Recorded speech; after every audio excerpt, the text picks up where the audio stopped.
అంటే శాసనం దైవ శాసనం ఒకసారి డిసైడ్ అయ్యి పనులు చూపితే బ్రేకులు లేని పుట్టదన్నే తగ్గిపోతూ కూడా లెఫ్ట్ రైట్ టాప్ బాటమా ఎక్కడి నుంచి రేగుతో పోయినా కొడగా ఇంచి బాడీ మిగలదు. ఇలా బాలయ్య గారు మాట్లాడతారు. వాయిస్లు అందరూ చేస్తూనే ఉన్నారు. ఒక డిఫరెంట్ వాయిస్ ఒకటి ప్రజెంట్ చేద్దాం ఉద్దేశంతో నాకు బాగా పేరు తెచ్చిన కంఠంలో ఒకటైనటువంటిది కోటా శ్రీనివాసరావు గారి వాయిస్. అది ఎలా ఉంటుందో ఒకసారి విందాం. మామూలుగా మాట్లాడుతుంటారు ఎలాగా మిమ్మల్ని చూస్తుంటే చాలా సంతోషంగా ఉందండి. ఇలా కోట రకరకాల వేరియేషన్ చూసాం. విలనిజంలో తెలంగాణ మాండలికం మాట్లాడుతూ ఆయన ప్రదర్శించిన ఒక డైలాగు మనందరికీ మధ్యలో అలా ఉండిపోయింది. ఆ డైలాగే గణేష్ అనే సినిమాలో ఉంటుంది.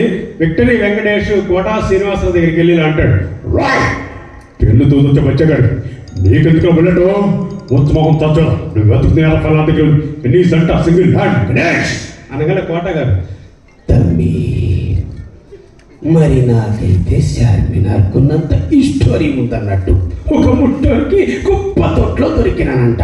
కప్పటి సంగతి ముష్టోలతో ముష్టెత్తిన కుష్టోల దుప్పట్లు పండిన కుక్కలు కూడా కన్నా పండ్లవయా అన్నట్టు నా పైలి మట్టారు ఎప్పుడు చేశాను అనుకుంటావు. పట్టాలంటే వచ్చేయండి అంటే చెట్టి మీద మట్టారన్నట్టు మరేం చేయాలి నీ పట్టకాలి తమ్మి.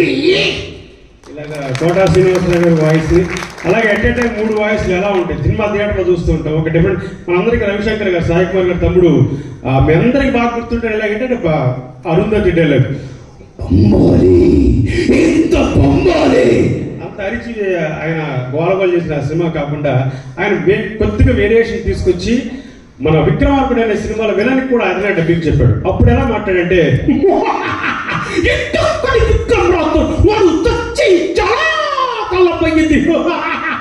అనగా లేకుంటే రవితేజ కూడా సార్ హలో బాబుజీ ఏదో కొడు చచ్చిపోయి 2 నెలలు కాలేదు అప్పుడు ఎలాగిస్తే వీలైపోతా 2 months గ్యాప్ ఇచ్చామని రా అని వచ్చా ఊరు పెట్టాను తమ్ముడిని ఊళ్ళో ఉన్న నిన్ను వేసేస్తే ఏ ఊరు వాసు గంటగా సెట్ అయిపోద్ది.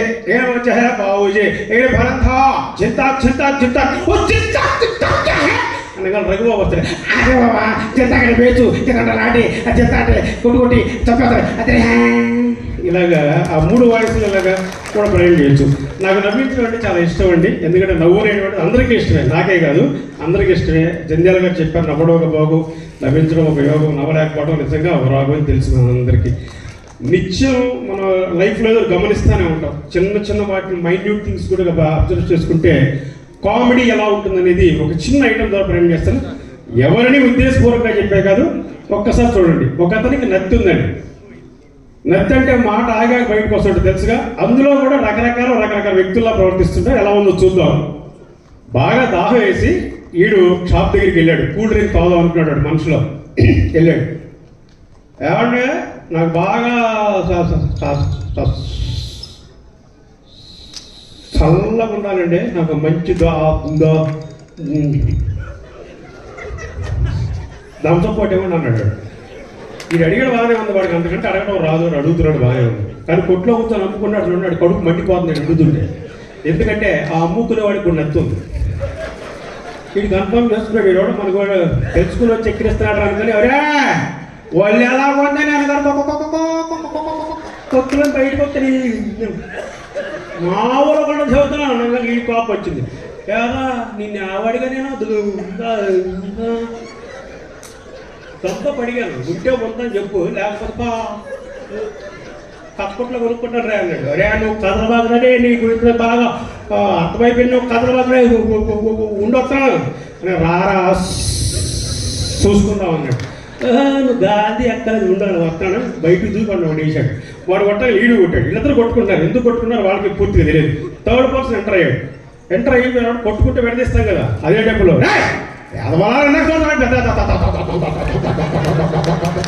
బండి స్టార్ట్ చేస్తాడు. వచ్చేసి ఏంటి గోళ అన్నాడు. అదే అనుకోకూడదు అక్క ఒకరు చెప్పారు దగ్గర చెప్తాను అని వాడు పెట్టిగా వాడు వేసాడు. వాడు ఊరుకున్నాడు, వాడు చేయలేడు, ముక్కు కొట్టుకున్నారు. 4వ పర్సన్ వాడికి నత్తి లేదు కానీ మాట్లాడతాడు కానీ సూపర్ ఫాస్ట్ వాడు. ఎలా సరి చేస్తాడు ముగ్గురిని